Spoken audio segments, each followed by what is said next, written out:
And as a supervisor, you tend to sit in your office and I'm reading reports and I'm crunching numbers and I'm answering emails to captains and opening trouble tickets with the APHIS vendor and our digital imaging vendor and so forth. And I just didn't know what was going on in the unit. Hey there, my name's Ashley Church. And I'm Erin West.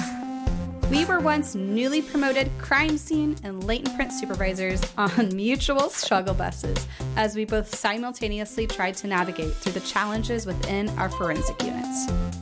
Now we run a business where we create tools and resources that we wish we had had to make these transitions easier. We like to talk about the experiences we've had in the forensic field, the good, the bad, and the ugly, in the hopes to create awareness around these issues and move the needle forward to create positive change in the forensic community. So if you're a forensic professional, regardless of your years of experience, who's not afraid to dive into real, raw, and sometimes uncomfortable topics, you're in the right place. This is the Forensics Unfiltered podcast. Welcome back to Forensics Unfiltered with Gap Science, where we're currently in the middle of a 6-episode series giving you an exclusive peek into the 2023 Forensic Supervisor Success Summit. Normally, you'd need to snag the All Access Pass to hear these incredible interviews and presentations. There's 28 in total from last year. But we are so excited about the 2024 Forensic Supervisor Success Summit that we're sharing 6 interviews from last year's summit with you for free. And again, if you don't want to miss out on the free tickets to this year's summit, make sure that you click the link in the show notes and sign up for the VIP waitlist. This way, you will be the first to know when tickets to this year's summit become available. Now, let's dive into today's episode, Building Stronger Teams Through Effective One-on-One Meetings with Steve Gardner. Steve is the creator of SuiteLIMS, which is a robust and definitely super affordable laboratory information system. And he's here to share his tips on using one-on-one meetings to strengthen your forensic team. Let's get started. Before we start this episode, our guests would like to share a disclaimer that the opinions shared are their own and not representative of their current or past employment. Now sit back, relax, and enjoy. Hi guys, welcome back to the Forensic Supervisor Success Summit. We are so excited to have you here. So today we have Steve Gardner with us and he is with SuiteLIMS. And today we're going to talk all about having meetings and setting up successful meetings with your team. But before we dive into the topic at hand, Steve, tell us a little bit about your background and how you came to be here with us at the summit today. Okay, welcome everybody. Thanks for joining us. I started my law enforcement career in 1990. So it's been April 1st, actually, 1990. So it just passed 33 years. I worked for my first agency for 9 years, just a line level forensic specialist, working crime scenes and doing fingerprint comparisons.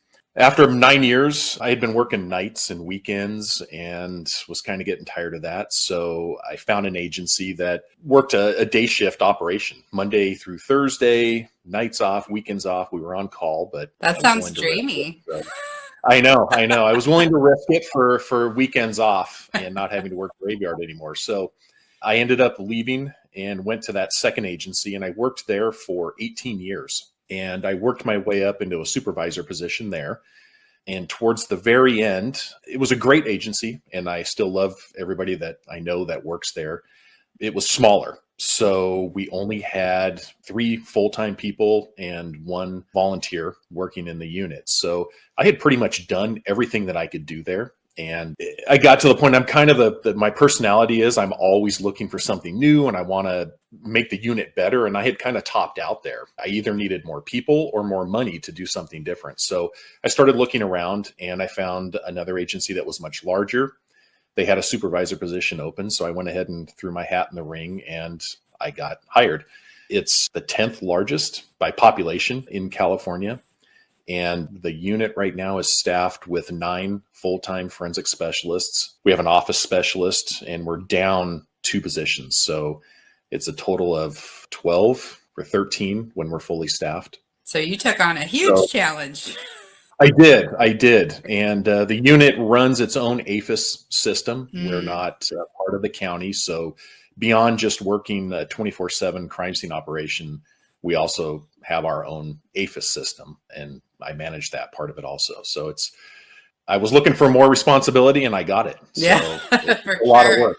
For sure. A lot of work, yeah. Well, I'm really excited for you guys to hear this topic because I'm hearing Steve say that. I'm very similar to Steve. I like a challenge, and a lot of you guys that are here the same way. You guys are the leaders and the supervisors in forensics.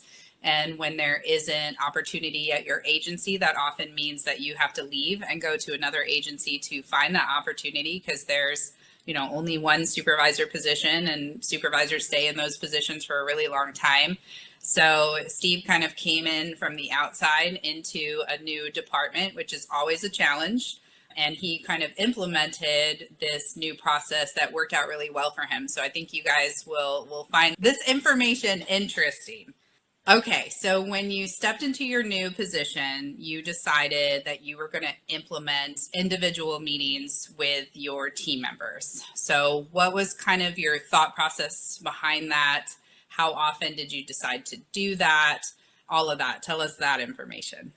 So as you can imagine, coming into a brand new department, a brand new unit, as the supervisor, I did not have a relationship with anybody in the unit. So at all of my previous agencies, I worked the field with everybody. The very first agency, I was never in a supervisory role, but I had partners. And at the second agency, I was a line level forensic specialist and working crime scenes with my partners. And we built a relationship. And I'm sure, as everybody watching this knows, that when you're out in the field and you're working hand in hand, maybe you're working a 10-hour, 20-hour homicide investigation, you bond with people during that. And I didn't have that opportunity at my new agency. I'm coming in, nobody knows me.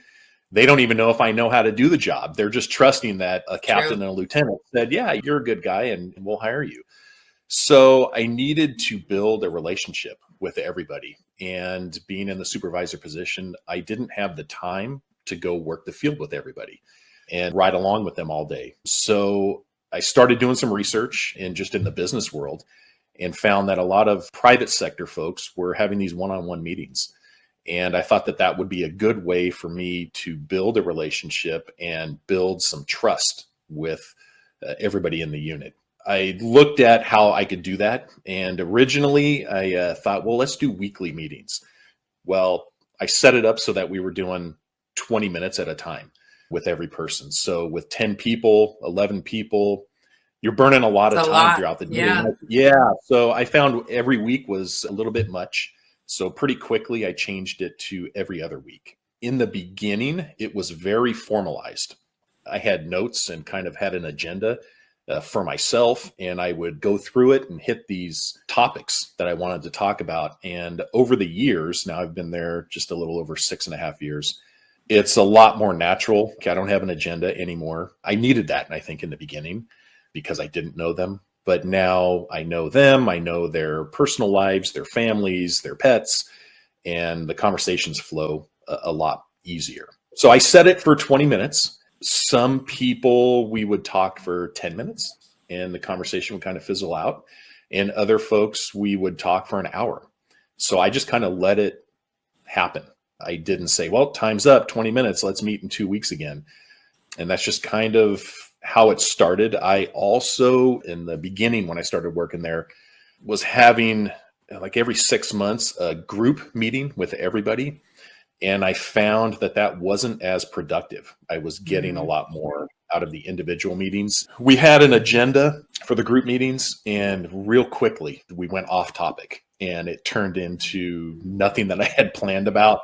And it didn't seem like it was time. Yeah. And I'm open to having fun and a good time and everything, but people were coming in on their days off to have this meeting. And it wasn't as productive. So I found that these one-on-one meetings built a relationship with everybody, let them get to know me. I got to know them. We were able to communicate work goals, and I was able to share information that was passed down to me from the command staff, pass it along to everybody. as time went on, I found that sometimes I would send an email out to the group and say something like, hey, listen, we need to get our large crime scene vehicle painted. Can you think about that? And we'll talk about it next time we meet. So I would kind of give them something ahead of time that they weren't put on the spot. They had some time to prepare their thoughts so that the meeting was kind of productive. Yeah, that's super important. So one of the things you said that I think is interesting and probably people are wondering is you started these meetings when you started there, and then you continued them for years. And some of them were 10 minutes and some of them were an hour long, and you're meeting with 12 people, up to 12 people every 2 weeks. So, and one of my first thoughts as a supervisor, now I also think that individual meetings are very valuable, but I know we have supervisors out there that are like, ain't nobody got time for that. So since you started doing that, like you went in initially with a plan, you came in with topics, and then it kind of organically grew into something else where you were just kind of opening the door for them to allow them one-on-one time with you regularly. So making the time in your schedule to do that, which I'm sure your schedule is jam-packed, what have been like the pros and cons of building that time into your schedule for your people that you've noticed over the years? Have you heard about The Vault? It's the first ever membership exclusively for forensic training, and we have packed it full of goodies. So get this, you get instant access to over 20 webinar replays on everything from landing a job in forensics to field training to supervision. But that's not all. We're also throwing in some of our top e-courses, our Field Training Officer Virtual Academy, and exclusive Forensic Supervisor Success kits from past virtual summits. And guess what? You get everything mentioned for just $29 a month, or you can grab a whole year for only $300. And we know many forensic professionals lately are paying for their own training, so we want to make sure training is affordable and accessible for everyone. There is fresh content every month, and that also makes it an endless learning opportunity for you. So it's a no-brainer. Join the Vault today and be part of the forensic education revolution. I'll include the link in our show notes, or you can head to our website to learn more. Don't miss out. Unlock your potential with the Vault. What have been like the pros and cons of building that time into your schedule for your people that you've noticed over the years? Yeah, so beyond building relationships and building trust with everybody, it's a really good way for me to learn what's going on in the Bureau. Because we are a 24/7 operation, I'm the only supervisor. I can't be there all day, all night. Stuff happens and I don't know about it. So this is an opportunity to find out what's happening in the unit when I'm not there. Stuff might happen on night shift, and as they're crossing over with day shift, everybody in the unit talks. And I may be in my office approving reports or working on my budget for the month or what have you. So when I meet with the day shift person, they'll tell me what happened at night. Hey, listen, they were having problems with the fueling system in the crime scene vehicle, or they had a shooting last night and it's not a homicide, but it's not looking good. The guy might not pull through. This is the kind of evidence we collected. So it was a good way for me to keep tabs on what's going on in the unit. And beyond just the work part of it, some people are more open to sharing things with me than others. So they may share things amongst each other, maybe gripes or complaints, whether it's department-wide or just in the Bureau or with me. And somebody else might share it with me and say, hey, I'm not trying to burn this person down, but X, Y, and Z happened and you might want to address it. So it's been really good for me to kind of keep my finger on the pulse of the unit and make sure that everybody is happy, productive, and getting what they want out of their career. That's so great, because I really think sometimes we get very focused on the work and getting the work done, but staying in tune with the people and making sure that the people are happy and cooperative and productive and all of that is a vital part of being a supervisor, right? Yeah, absolutely. And by no means am I perfect at it. I mean, it's a continuous learning experience. And I don't know if you want to get into it now, but I did at one point stop having the meetings. Yeah. Tell us what happened with that. Yeah. So after 6 years of doing the meetings, it got to the point where everybody was kind of gelling together, and I felt like I had a really good relationship with everybody. And I wasn't sure if we were getting everything out of these one-on-one meetings. And I thought, well, maybe if I just walk around the bullpen and I talk to people, maybe that's a good way to share information and kind of carry on. So I stopped the formalized meeting at our last deployment. Every 6 months, we do a shift change. So I stopped. And towards the end of that 6 months, I realized that I was getting as much out of these meetings as I hoped they were. And I felt like I was missing out on a lot of stuff that's happening in the Bureau. And as a supervisor, you tend to sit in your office, and I'm reading reports, and I'm crunching numbers, and I'm answering emails to captains and opening trouble tickets with the APHIS vendor and our digital imaging vendor and so forth. And I just didn't know what was going on in the unit. So I restarted the meetings this last deployment in October. And it's been beneficial to me. Now that I've stopped them and restarted, I'm a firm believer that they need to keep going. Yeah, that's such a great thing too, is we think about one of the really common complaints in forensics in general is that our chain of command doesn't understand us or understand what we're doing. Some of us have chain of commands that don't even maybe know where our offices are, and we've never seen their faces. And so if we feel that frustration with the people above us, like they never touch base with us, they don't understand what we're doing, they never communicate with us or even try to understand, then why would we think that would be any different with our own staff, right? I'm sure our own staff do love that we set aside time to actually spend with them and show them that we genuinely care, not just about the work and the unit, but about them as a human being.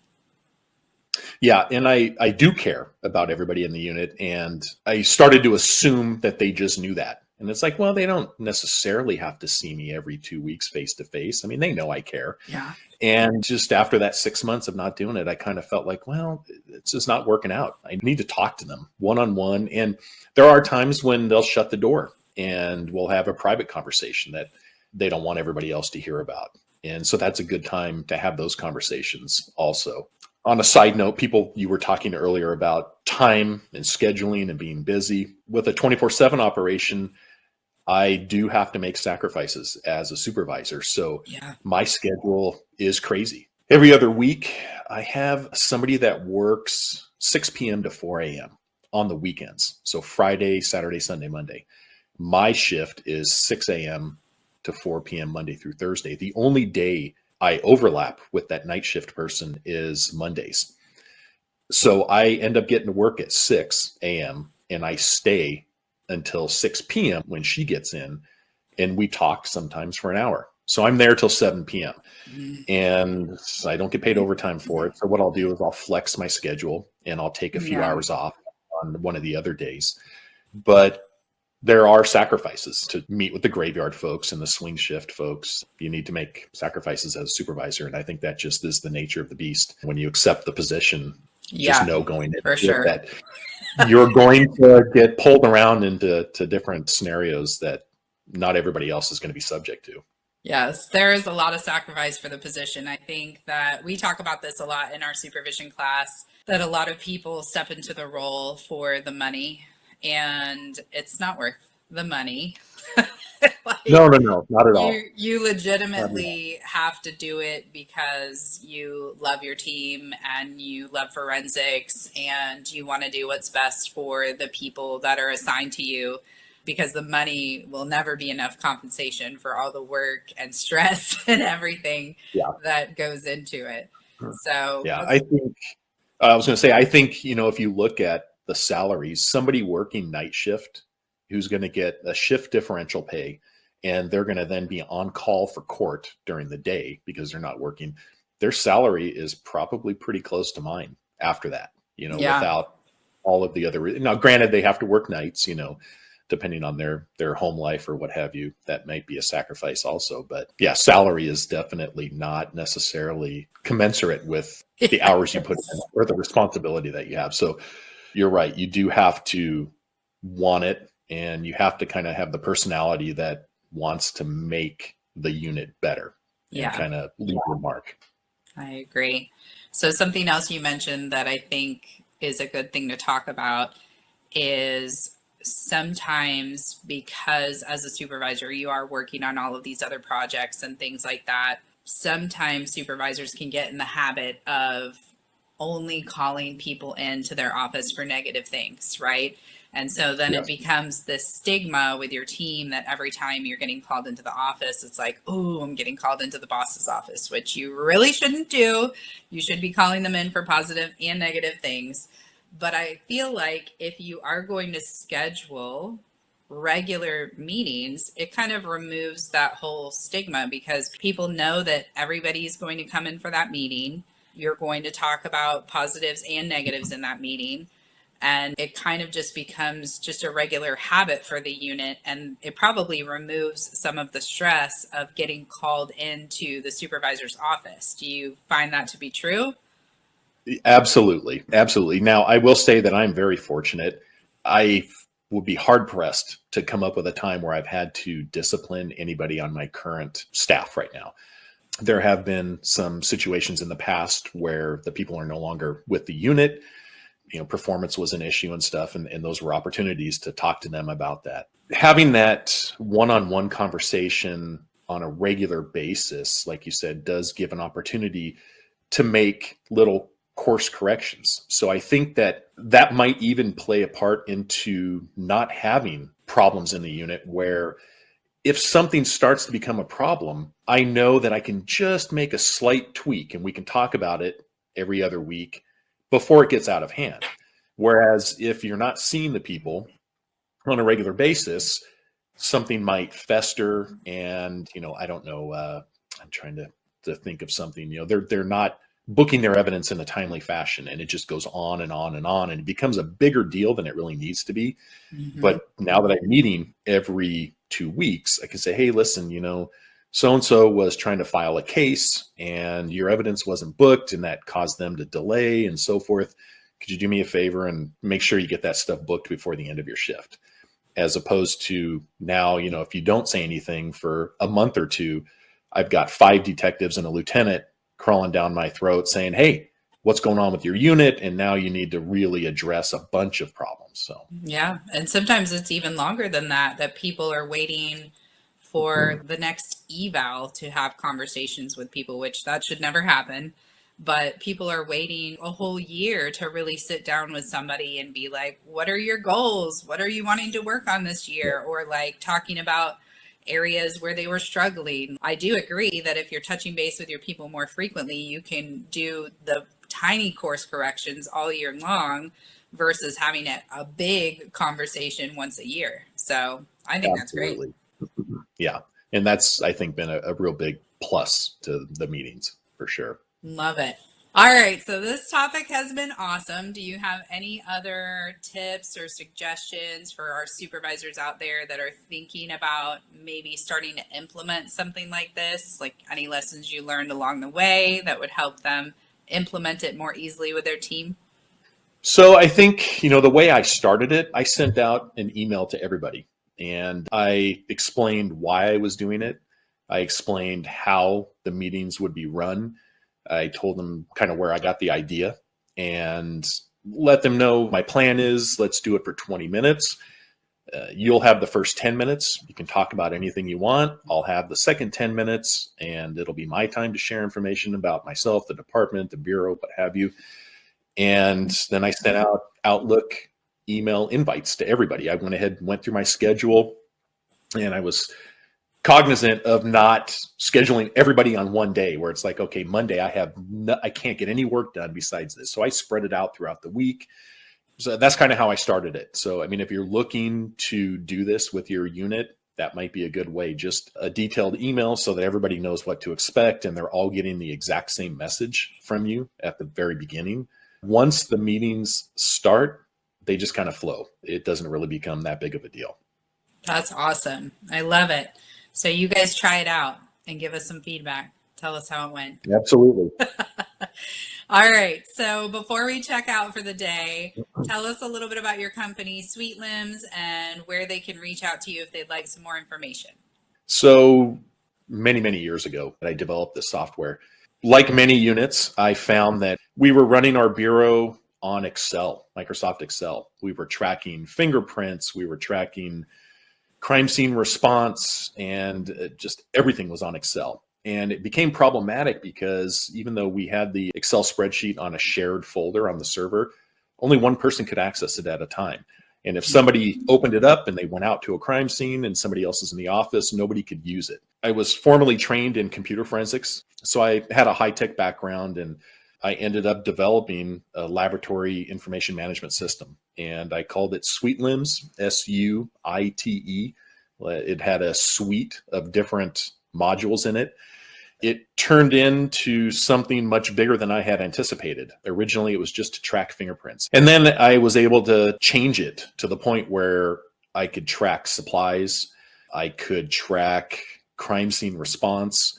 I could access it on my cell phone at a scene and have a checklist and take notes at the scene. If you're running a bureau and you have new trainees and you're an FTO, you're training them, you're going to have daily reports. And I know that your company teaches people this. Yeah. It can all be tracked in the LIMS. You're keeping your daily observation logs there.